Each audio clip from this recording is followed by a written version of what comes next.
საკმაოდ ნათელი არის მდგომარეობა, ეს იყო მიზანმიმართული პოლიტიკა ქართული ოცნების, რომელიც მიზნად ისახავდა მაქსიმალურად ჩამოშორებას ევროკავშირს. სავარაუდოდ ამას გააჩნია რამდენიმე ფენა ინტერესების და მიზეზ-შედეგობრივი კავშირების და მე ვიქნები გულწრფელი და პირდაპირ ვიტყვი, რომ ერთი მხრივ ეს დამოკიდებულია იმაზე, რომ ასეთია რუსეთის მოთხოვნა, რომელსაც აკმაყოფილებს ქართული ოცნება, თუმცა მეორე მხრივ ძალიან ნათელია, რომ თავად ქართულ ოცნებასაც ბუნებრივად აწყობს ავტორიტარულ ქვეყნებთან ერთად ყოფნა და ვიზიტი ჩინეთში ახლა ამ დროს როცა ანგარიშია თან ნათელი მაგის დასტური არის, რომ ქართული ოცნებისთვის ავტორიტარული დიქტატურული სახელმწიფოს ჩამოყალიბება მისაღებია, რადგან ერთადერთი გზა შეინარჩუნონ ძალაუფლება ბიძინა ივანიშვილმა და მისმა რეჟიმმა არის საქართველოში დიქტატურის ჩამოყალიბება. ამიტომ ბუნებრივად ემთხვევა მოსკოვის და ივანიშვილის ინტერესები, რომც ეს არ იყოს პირდაპირი შეთანხმების შედეგი და ამის შედეგად საქართველოს მთლიანად მიზანმიმართულად ჩამოშორებულია ევროკავშირის ყველა პარამეტრით და ევროკავშირის კეთილი ნება, რომ ეს სტატუსი საერთოდ გაგვაჩნია. მე ვფიქრობ, რომ ამის ახსნა ძირითადად ხდება არა ავტორიტარულ სისტემებთან კავშირში, არამედ საფრთხეების კონტექსტში რუსეთიდან, რადგანაც პრინციპში რომ შევხედოთ რუკას ნამდვილად უკრაინა საკუთარ თავს იცავს და ამით მოლდოვას იცავს, საქართველოს რაღაც მხრივ ნამდვილად დაუცველია რუსეთთან პრიზმაში და შესაბამისად იმის ნაცვლად რომ ქართულმა ოცნებამ ისაუბროს საფრთხეებზე, რომელიც მომდინარეობს, თავად გადაწყვიტა რომ ანტიევროპული ძალა გახდეს და ამის მეშვეობით შეცვალოს რეალურად განწყობები საზოგადოებაში, იმიტომ რომ ეხლა რა პროცესების მიმდინარეობს, ეს სისტემური ცვლილებებია ქართული სახელმწიფოსი, რომელიც საბოლოო ჯამში მიგვიყვანს იქამდე, რომ შემდეგი თაობები აღარ უნდა იყვნენ მათი გათვლით საერთოდ პროევროპული. ამ გეოპოლიტიკურ ვითარებაში, რა თქმა უნდა, თუ ქვეყნის ინტერესებზე არის საუბარი, საქართველოს მაქსიმალურად სწრაფად ინტეგრაციის მომხრე უნდა იყოს ევროკავშირთან, მაგრამ თუ საუბარია კონკრეტული ხელისუფლების ძალაუფლების შენარჩუნებაზე, რა თქმა უნდა, დემოკრატიულ ევროკავშირში, სადაც დემოკრატია იზომება ხელისუფლებების ცვლილებით, თვლად საუკეთესო სივრცე არ არის ქართული ოცნებისთვის, რომელმაც ახლახანს 20-30 გვახსოვს ჩვენ ივანიშვილის, 20-35-მდე გაზარდეს პრაქტიკულად მაჩვენებელი თქვენს რომ სტრატეგია იქამდე უნდა გაზარდონ. ხელისუფლების დათმობას არ აპირებენ საერთოდ არჩევნების გზით, ამიტომ ბუნებრივად მათ აწყობთ მათი სტრატეგიული პარტნიორი ჩინეთის კომუნისტური პარტია. როგორც ჩანს, სისტემის გათვლა არის იმაზე, რომ ახლა არის ძალიან ტურბულენტური გეოპოლიტიკური ვითარება, გაურკვეველი არის უკრაინაში საომარი მდგომარეობის შედეგები და ამის გეოპოლიტიკური მათ შორის შედეგები პოსტსაბჭოთა სივრცისთვის, როგორც თქვი, უკრაინა და მოლდოვა დაცული არის ფიზიკური ძალით უკრაინელების, საქართველოს ამ შემთხვევაში არ არის დაცული, აფხაზეთი და ცხინვალის რეგიონი ოკუპირებულია და რუსეთი რეალურად წარმოადგენს კონკრეტულ სამხედრო საფრთხეს საქართველოსთვის. მეორე საკითხია, რამდენად საქართველოს ემზადება ამ საფრთხის განეიტრალებისთვის და ამას არ აკეთებს და ეს არის მთავარი პრობლემა. თუმცა ამის ფონზე გადაწყვეტილება როგორც ჩანს იმაში მდგომარეობს, რომ მიზანმიმართულად მოხდეს ეს გამიჯვნა ამ ტრიოდან და საქართველოს აღმოჩნდეს სწორედ სავარაუდოდ სომხეთთან ერთად აი ამ ახალ პაკეტში. ახლა ამას რაც გულისხმობ, ერთი გათვლა საერთოდ სომხეთში საქართველოს ხელისუფლებას სურს თუ არა პროდასავლური კურსი, ეს ძალიან სერიოზული კითხვაა, რომელზეც არანაირი ჩვენ საჯარო პასუხი არ გვაქვს, მაგრამ მე იმედი მაქვს მაინც, რომ თუ საქართველოს ხელისუფლება რეალური საფრთხეების ქვეშ იმყოფება რუსეთიდან და ამის ასე ვთქვათ, არაოფიციალური არაერთი დაუშვათ გზავნილი იყო თბილისისადმი გაკეთებული, მინიმუმ ხელისშემშლელი პროცესები არ იქნება იმისთვის, რომ სომხეთში გამყარდეს, რომელსაც ფიზიკური საზღვარი არ გააჩნია რუსეთთან და შესაბამისად საფრთხეები არის მინიმალური, გამყარდეს დემოკრატიული, პროდასავლური და ევროპული სისტემა, რომელიც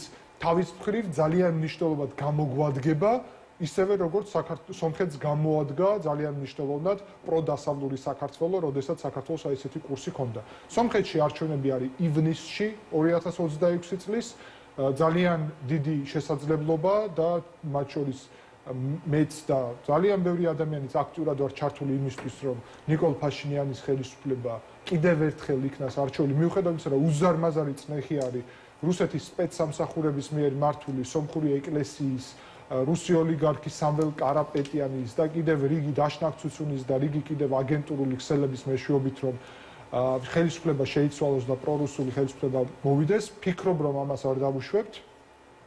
მათ შორის ეკლესიაში ახლა მიმდინარეობს გაწმენდა კატრიჩ ნერსისიანის ეგრეთ წოდებული გარეგი მეორის გან და მისი სისტემისგან, რა ძალიან მნიშვნელოვანი შემადგენელია სომხური სახელმწიფოს გაწმენდის კგბ-ს აგენტებისგან, რაზეც პრემიერმა ფაშინიანმა პირდაპირ თქვა, აი ამ ეს სიტყვები გამოიყენა.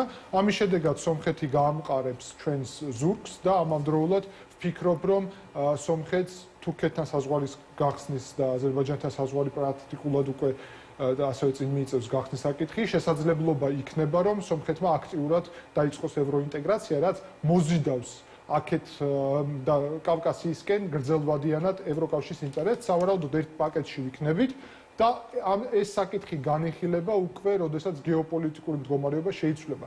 საკითხი მდგომარეობს სხვა რამეში. გეოპოლიტიკური მდგენელი ეს არის. მეორე საკითხი არის, რამდენად საქართველოს ხელისუფლებას ნამდვილად გულწრფელად სურს გეოპოლიტიკურად ეს პერიოდი ჩვენ გავიაროთ და მოვემზადოთ ნამდვილად ქართველი ერის ისტორიული არჩევნები. საქართველოს ინტეგრაციის პროცესები გარკვეულწილად შეჩერებული არის, მაგრამ ეს პერიოდი უნდა მათ შორის იყოს იმედი მაქვს, რომ საქართველოს მხრიდანაც ირიბი მაინც თუ არა საჯარო მხარდაჭერა იმისა, რომ სომხეთმა რაც შეიძლება უფრო აქტიური ტემპებით მოახდინოს ევროინტეგრაცია. იმისთვის, რომ ჩვენ რეალურად მერე ვიყოთ ორი ქვეყანა და არა ერთი, რომლისადმიც იქნება ინტერესი დასავლეთიდან, რომ ცალკე ჩვენთვის პაკეტად სამხრეთ კავკასიის პაკეტად მოგვიწევს დაველოდოთ სომხეთს, ხო?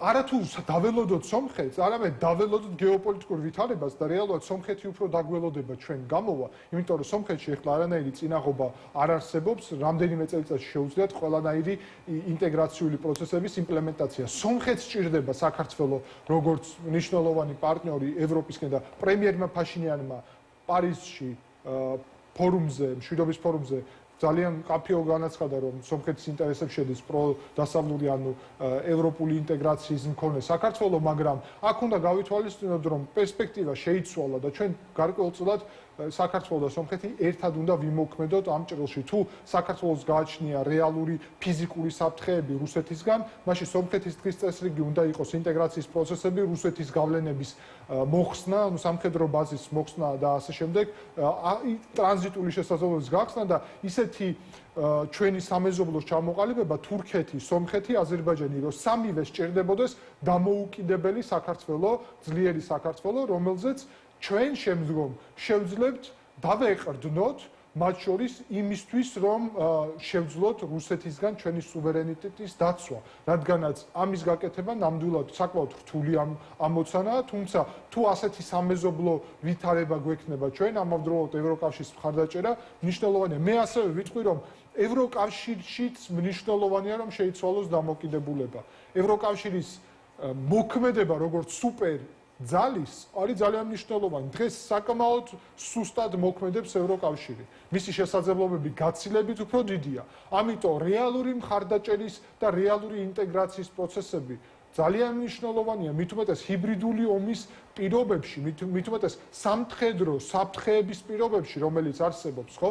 ეს არის სწორედ არგუმენტაცია ქართული ოცნების და სწორედ ამას უნდა ვუპასუხოთ ჩვენ იმით, რომ ჭირდება მეტი ხელშესახები, მათ შორის მხარდაჭერა და საქმიანად პროცესი საკმაოდ აქტიურად მიდის წინ. კერძოდ პირველი ტვირთი აზერბაიჯანის ტერიტორიის გავლით ჩავიდა სომხეთში, რკინიგზით საქართველოს გავლით, სანამ არ არის რკინიგზა აღდგენილი სომხეთსა და აზერბაიჯანს შორის, ყაზახური, ესე იგი, ხორბალი, შემდეგ უკვე რუსული ხორბალიც და პრაქტიკულად დებლოკადა მოხდა სომხეთის აზერბაიჯანის მიერ, რაც არის კაფეოდ დასაფასებელი. მნიშვნელოვანი ნაბიჯი. ამავდროულად იყო აზერბაიჯანული სამოქალაქო საზოგადოების ვიზიტი ერევანში, რამდენიმე კვირის წინ. ეს მნიშვნელოვანია. ნამდვილად და მაგის საპასუხოდ მზადდება ახლა სომხური სამოქალაქო საზოგადოების ვიზიტი ბაქოში, უახლოეს დღეების განმავლობაში გაიმართება.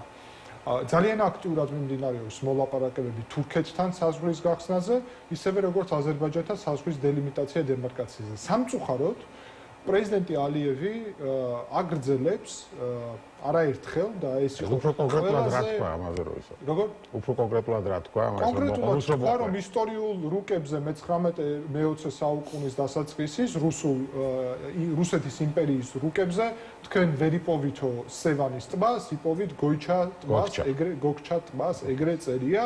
და გარდა ამისა თქვა რომ აზერბაიჯანელები თავიანთ ისტორიულ მიწაზე უნდა დაბრუნდნენ არა ტანკებით, არამედ მანქანებით. ხო, და ანუ ეს ნარატივი არის. ამავდროულად OC Media-ს მიერ ესე იგი გამოქვეყნებული სტატიის მიხედვით, გამოჟონილი დოკუმენტებით არის მტკიცებულება იმისა, რომ ეს ეგრეთ წოდებული დასავლეთ აზერბაიჯანის პროპაგანდისტული ნარატივი, რომ იყო მთლიანად შექმნილი და წახალისებული პრეზიდენტის ადმინისტრაციის მიერ, ანუ ილხამ ალიევის ადმინისტრაციის. აი, დასავლეთ აზერბაიჯანს ეძახიან სომხეთს. მთელ სომხეთს. დიახ.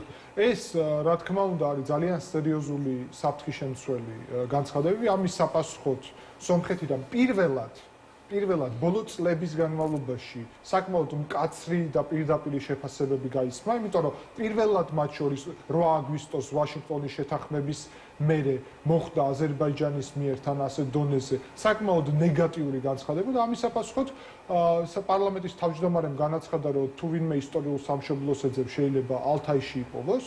ხოლო პარლამენტის თავმჯდომარის მოადგილემ, რომელიც თან თურქეთთან მოლაპარაკებების წამყვანი, ანუ წარმომადგენელი, მან ასევე განაცხადა, რომ თუ თავის დროზე შევხედავთ საერთოდ რუკებს, ანუ მე-19 საუკუნემდე რუკებს მაგალითად, იქ ვერ ვნახავთ საერთოდ არც სევანის ტბას სახელწოდებას, იმიტომ რომ სევანის ტბა მანამდე სომხურად ერქვა გეღამაწოვ, ან გეღარქუნიქის ტბა მოკლედ, რეგიონსაც ეგრე ქვია დღეს და იმ რუკებზე თქვენ საერთოდ ვერ ნახავთ აზერბაიჯანს.